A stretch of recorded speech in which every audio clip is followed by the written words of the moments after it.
Moving on to Dr. Friedrich Steiner. This is a German scientist that defected to Russia during the events of World War II and prior to the events of Call of Duty Black Ops. Now, he may not have the kill count of Salem Koch, but he is much less ethical. Steiner created the infamous Nova 6 gas that could kill someone exposed to it within 10 to 20 seconds. This dirty chemical weapon was originally going to be used by the Germans in the Second World War and the Soviets during the Cold War. It was during the Cold War that it was tested on multiple Soviet soldiers, American prisoners, and even Vietnamese citizens. Steiner not only created the famed gas, but he helped create the sleeper agents that would release the gas, including Alex Mason.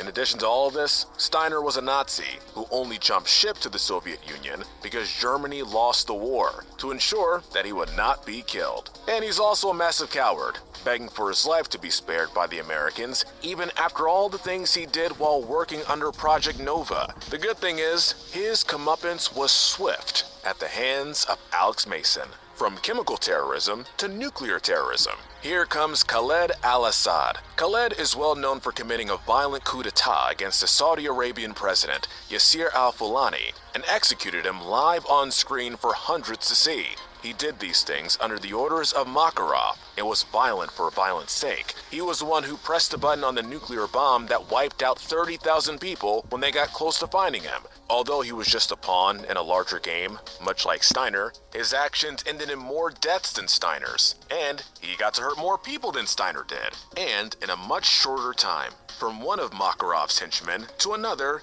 next up on our list is Viktor Volk Krashenko. Viktor has a lot in common with the previous two entries. He's one of Makarov's workers and had created multiple chemical weapons prior to and during the events of the game. The reason Volk is above Khaled and Steiner is due to the fact that not only did he create the powerful weapon that would harm so many people in France and other parts of Europe, but he was the one who actually smuggled the chemical weapons into Paris to later be used. He also doesn't seem to care about human life nearly as much as some of the other villains. He may still be a pawn, but one who reached the edge of the board. Moving on to Nikita Dragovich. Dragovich is the mastermind behind Project Nova and is the one who hired Friedrich Steiner. Dragovich's only terrible act is not just Project Nova. He was also a small villain in World at War, having allowed Reznov's crew to be decimated at the massacre of Red Square, then took the remaining ones and tested Nova 6 on them.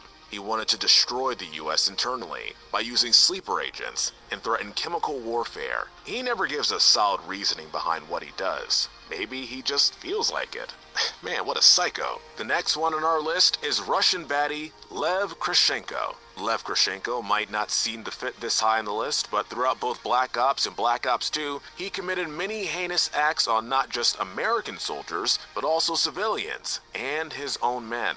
Originally, he was under the reigns of Nikita Dragovich, but after the death of his superior officer, he was alone and able to do what he wished. He was described as being a dog without a leash, and went off and murdered as he pleased with no real reasoning. Our number 4 spot for evil goes to Jonathan Irons, Kevin Spacey's character in Advanced Warfare. Irons starts the game looking like the hero, even offering the main protagonist a job at Atlas. It's not until later that it's revealed that he's actually the bad guy. He offered terrorist jobs so that Atlas can clean up and look like good guys. All Irons wanted was power. A true sociopath. The Bronze Medal of Evil goes to none other than Raul Menendez, leader of Cortes Die. Growing up in the tumultuous Nicaragua and witnessing the American-paid Contras destroying his country, he grew up hating America and its ideals. He eventually starts to arm anti-American rebellions. This got the attention of the United States,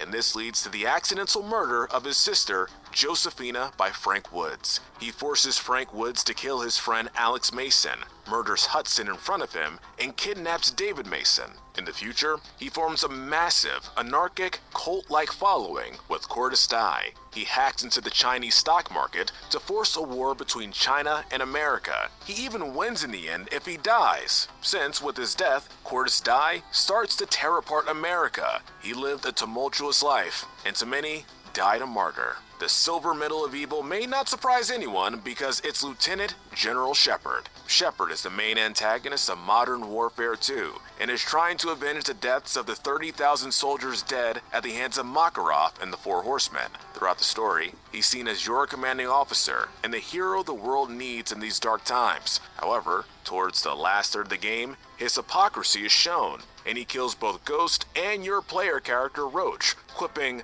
no loose ends. His betrayal is by far one of, if not the most shocking thing in the entire Call of Duty franchise. At the end of the day, Shepard is a true megalomaniac who only cares about his reputation. He hides his ego and that he's a sociopath in patriotism, and appears to be completely without remorse for the crimes he commits. Our gold medal of evil goes to none other than Vladimir Makarov. Makarov is the main antagonist of the entire Modern Warfare series. He's not only the grand mastermind behind World War III, but he has the highest kill count of any villain in the series. His body count rounded out to 31,641. He committed many acts of terrorism, killing hundreds in an airport and blaming it on the United States. He even shot and killed Yuri, who was his only known friend, a terrorist who totally lacked empathy. He was ruthlessly sadistic and craved power. It's safe to call Makarov a genuine psychopath. He has no morals, doing everything he does to make Russia the #1 world superpower, and almost succeeding before getting killed by Captain Price. In his own words, it doesn't take the most powerful nations on Earth to create the next global conflict, just the will of a single man.